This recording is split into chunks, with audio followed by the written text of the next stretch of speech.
Benar, tapi kenapa tiba-tiba kau menanyakan itu? Tanya Nam Gongsu ke Suryong. Apa kau tahu apa yang terjadi pada Gyo Sangwon saat itu? Ucap juga Suryong bertanya kembali ke Nam Gongsu. Dia kalah lalu pergi. Kau kesini hanya untuk menanyakan hal semacam ini padaku? Saut Nam Gongsu ke Suryong. Seorang murid menjadi suka pertaruhan dan menderita bukimia nervosa, tapi dia bilang hal semacam ini. Gumam Suryong menilai Nam Gongsu. Sesekali ada murid yang kehilangan semangat ketika mereka tidak bisa mengatasi kemampuan murid perguruan lain yang levelnya jauh dari level mereka, terang Nam Gongsu ke Suryong. Sesekali, sahut Suryong. Katanya memang kompetisi itu sangat keras, tapi tetap saja ini kan kompetisi faksi ortodok, pikir Suryong dalam benaknya. Sebenarnya apa yang terjadi? Jelaskan detailnya. Tanya lagi Suryong ke Nam Gongsu. Kenapa aku harus menjelaskannya padamu? Sahut juga Nam Gongsu ke Suryong. Setelah kau menjelaskan, aku akan langsung pergi tanpa perlu disuruh. Balas Suryong dengan ekspresi yang serius ke Nam Gongsu. Melihat tingkah Suryong yang seperti itu ke dirinya, sontak saja Nam Gongsu mengeluarkan energi ki petirnya untuk mengintimidasi Suryong. Sombong sekali, apa yang membuatmu percaya diri sampai berani melakukan ini? Ucap Nam Gongsu ke Suryong. Dia memang berbakat, gumam lagi Suryong setelah melihat energi yang dikeluarkan Nam Gongsu. Kalau kita bertarung di sini, semua dokumen di sini bakal hancur loh. Lebih gampang kau memberitahuku saja kan? Saut Suryong sembari duduk dengan santainya di hadapan Nam Gongsu. Hah, kok bisa ada orang sepertimu sih? Saut juga Nam Gongsu menilai kelakuan Suryong ke dirinya. Tidak perlu memuji segala, cepat jawab saja. Balas Suryong. Ketika kompetisi berlangsung, dilarang ada interaksi dengan murid perguruan lain di luar waktu yang sudah ditentukan. Tujuannya untuk menghindari perkelahian yang tidak diinginkan. Tapi ada saja murid-murid yang melanggar aturan dan menyelinap diam-diam. Ketika itu, Gyo Sangwon yang masih murid tahun kedua memanjat dinding dengan para seniornya dan terlibat perkelahian dengan perguruan lain. Jelas Nam Gongsu ke Suryong. Jadi maksudmu dia kalah dalam perkelahian itu?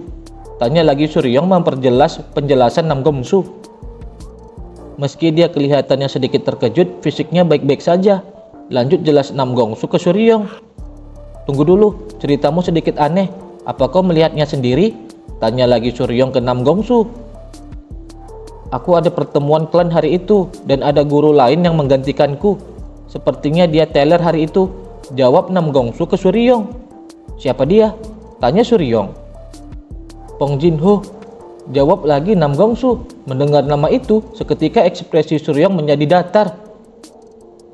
Setelah itu, aku bertanya pada Gyo Sangwon apa yang terjadi, tapi dia terus saja minta maaf. Hanya itu yang aku tahu, ucap Nam Gongsu menjelaskan ke Suryong. Apa kau menyesal karena tidak ada waktu itu? Tanya lagi Suryong sembari mendekatkan wajahnya ke Nam Gongsu. Setelahnya, Nam Gongsu hanya bisa terdiam. Ekspresi itu sungguh tidak terduga, gumam Suryong setelah melihat ekspresi Nam Gongsu atas pertanyaannya. Tapi aku tidak bisa percaya kata-katanya begitu saja. Klan Namgong terlibat dalam masalah ini. Dan Nam Gongsu adalah orang yang membuat orang itu masuk ke perguruan Azure Dragon. Lanjut gumam Suryong terhadap Nam Gongsu. Mumpung sedang membicarakannya, biar ku beri satu saran. Jangan terpukau pada kegagalan. Lebih efektif kalau kau mengajar murid lain yang punya potensi bagus, ucap Nam Gongsu memberikan sarannya ke Suryong. Kegagalan? Maksudmu Gyo Sangwon? Sahut Suryong. Seketika, energi kebiruan meluap dari tubuh Suryong. Karena saran yang diucapkan Nam Gongsu itu, Suryong tidak terima akan hal itu, seakan Nam Gongsu menyepelekan murid yang telah ia pilih. Sepertinya kau sangat menyukai para biang kerok yang kau kumpulkan di kelas remedialmu ya? Tapi seperti kataku, itu sia-sia. Lebih baik mengajari Dok Gojun atau Bang Baekhyun. Lanjut ucap Nam Gongsu ke Suryong dengan tidak memperdulikan apa yang dilakukan Suryong. Tiba-tiba Suryong meletakkan pedangnya di atas meja Nam Gongsu. Mau taruhan seperti waktu itu lagi?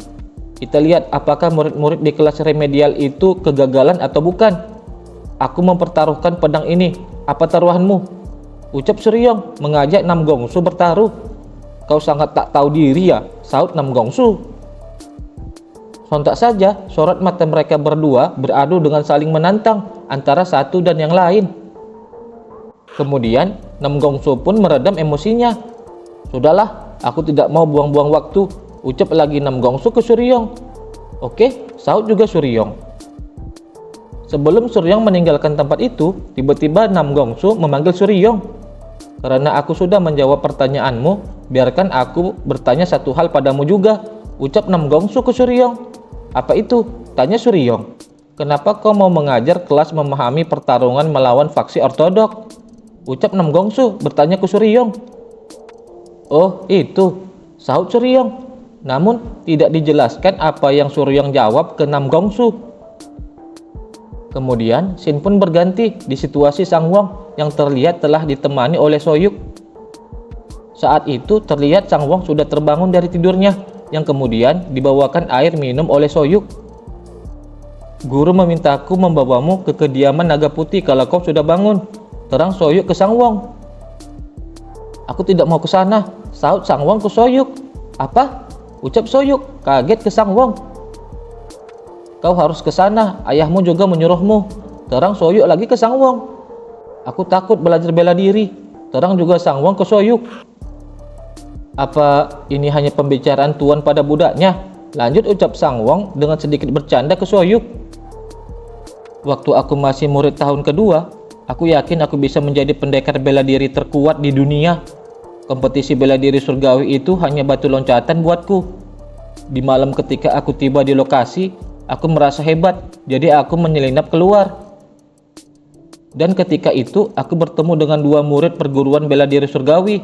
Jumlah kami 10 orang, tapi mereka kuat sekali, sampai kukira bukan manusia.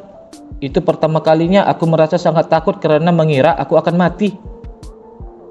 Setelah itu, aku terus mengalami mimpi buruk. Aku terus bertaruhan dan makan agar aku bisa melupakan rasa takut itu. Makanya aku tidak mau belajar bela diri. Setiap kali latihan aku merasa akan pingsan karena ketakutan. Jelas Sang Wong dengan sangat lancar ke Soyuk. Seketika Sang Wong pun merasa ada yang berbeda dengan dirinya. Tapi ini aneh. Kok aku bisa menceritakan ini dengan santai? Pikir Sang Wong dalam benaknya, merasakan perbedaan dirinya yang sekarang. Sesaat keadaan di sana hening sejenak. Kau boleh menertawaiku sesukamu. Itu lucu kan? Aku sampai ketakutan begitu cuma karena sedikit dipukuli. Ucap Sang Wong lagi ke Soyuk dengan sedikit bergurau. Sang Wong, ayahku dimakan hidup-hidup oleh harimau di depan mataku. Waktu itu usiaku 7 tahun. Ada seekor harimau pemakan manusia. Hari itu ayahku jadi mangsanya. Setelah dia memangsa ayahku, dia melirikku dan pergi begitu saja. Ibuku sudah meninggal sebelum itu, sehingga aku jadi sebatang kara. Untungnya ada orang-orang yang membawaku turun gunung dan merawatku. Tapi setelah hari itu, hanya mendengar suara harimau saja, aku langsung mengompol. Aku langsung menangis dan mengamuk, sehingga membangunkan semua orang di tengah malam. Ucap juga Soyuk menjelaskan kisahnya. Alasan menceritakan itu padaku, sahut Sang Wong ke Soyuk. Jadi, apa kau tahu caraku mengatasi ketakutanku itu? Ucap lagi Soyuk ke Sang Wong. Tahun lalu, aku mencabik-cabik harimau itu dan menghabisinya dengan kedua tanganku sendiri. Ini bekas luka yang aku dapat hari itu. Ini adalah lencana kehormatanku.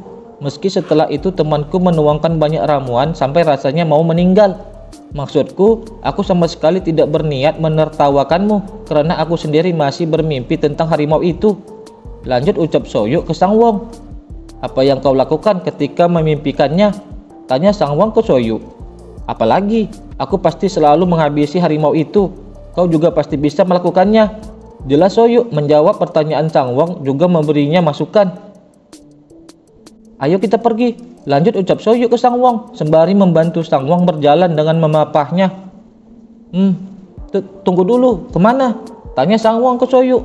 Sudah, pokoknya ikut saja, jawab Soyuk lagi ke Sang Wong. Kita mau menemui guru baik Suryong ya? Tebak Sang Wong ke Soyuk. Iya, siapa lagi? Jawab Soyu membenarkan tebakan Sangwon. Dia seperti teman-temanku, juga berbeda dari orang-orang ortodok yang kolot. Dia melakukan apapun semuanya sendiri. Terang Soyu menilai Suryong ke Sangwon. Orang ortodok kolot, saut Sangwon. Tidak usah dipikirkan, intinya guru baik pasti akan membantumu. Aduh, kok berat sekali, diet dong, lanjut ucap Soyu ke Sangwon. Kau kan masih jadi budakku, jadi dilarang protes, sahut Sangwon ke Soyu. Aneh, kenapa hatiku rasanya damai sekali? Mungkin seharusnya aku mencoba sekali lagi, pikir Sangwon menilai keadaan dirinya sendiri.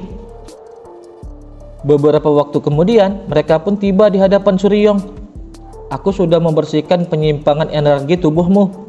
Kau tidak akan pingsan saat latihan bela diri lagi. Merasa ketakutan, cemas, dan depresi ketika latihan bela diri adalah salah satu bentuk penyimpangan energi. Jelas Suryong ke Sangwon. Aku tidak bisa memberitahunya kalau penyebabnya adalah teknik bela diri iblis dari salah satu murid. Bisa-bisa nanti aliansi Murim mulai mencari mereka, dan mereka akan sembunyi, pikir Suryong menilai keadaan ke depannya. Sebagai buktinya, luka lebam di dada kirimu sudah hilang, lanjut ucap Suryong ke Sangwon. Iya benar, sudah tidak ada. Tadinya kupikir bekas luka, ucap Sangwon yang juga memeriksa bekas lukanya. Mengatasi penyimpangan energi adalah keahlianku. Kau bisa membuktikan aku benar atau salah dengan melanjutkan latihanmu. Apa kau masih tidak mau belajar bela diri? Ucap lagi Suryong ke Sangwon sembari menyodorkan surat pendaftaran muridnya. Tidak, aku ingin belajar bela diri lagi. Tolong bimbing aku, jawab Sangwon ke Suryong sembari memberikan salam hormatnya. Tentu saja akan aku bimbing. Mau langsung mulai juga boleh, terang Suryong ke Sangwon. Apa? Sekarang? Saut Sangwon yang kebingungan. Iya, aku akan melatihmu sampai kau berpikir mau berakhir saja. Siap-siap ya, jelas Suryong lagi ke Sangwon. Baik guru, saut tegas Sangwon ke Suryong. Malam itu, Gyo Sangwon belajar ilmu bela diri dari Baek Suryong dengan pertarungan 1 lawan 1. Meski berlatih sampai kelelahan, dia tidak pingsan setelah latihan. Setelah beberapa jam pun dia tetap baik-baik saja. Bahkan besoknya dan hari-hari setelahnya, dia sama sekali tidak mengalami gejala apapun. Dan kemudian, terlihat Sangwon sedang berbaring di atas tanah karena baru menyelesaikan latihannya. Karena 2 tahun sama sekali tidak berlatih, kau harus berlatih lebih keras dari yang lain, juga harus mengurangi berat badan, ucap Suryong ke Sangwon. Aku akan berusaha, saut Sangwon ke Suryong. Oh, tapi bagaimana ceritanya kau jadi suka pertaruhan dan suka makan? Tanya Suryong ke Sangwon. Itu, aku berusaha menghilangkan pikiran dari bela diri, jawab Sangwon ke Suryong. Aku tidak memarahimu, aku hanya penasaran. Biasanya pasti ada pemicunya kan? Misalnya ada kenalan yang memperkenalkanmu pada dunia itu, jelas Suryong ke Sangwon. Sebenarnya ada seorang seniorku, saut lagi Sangwon menjawab ke Suryong. Senior? Saut Suryong. Iya, dia lulus tahun lalu, lanjut ucap Sangwon ke Suryong.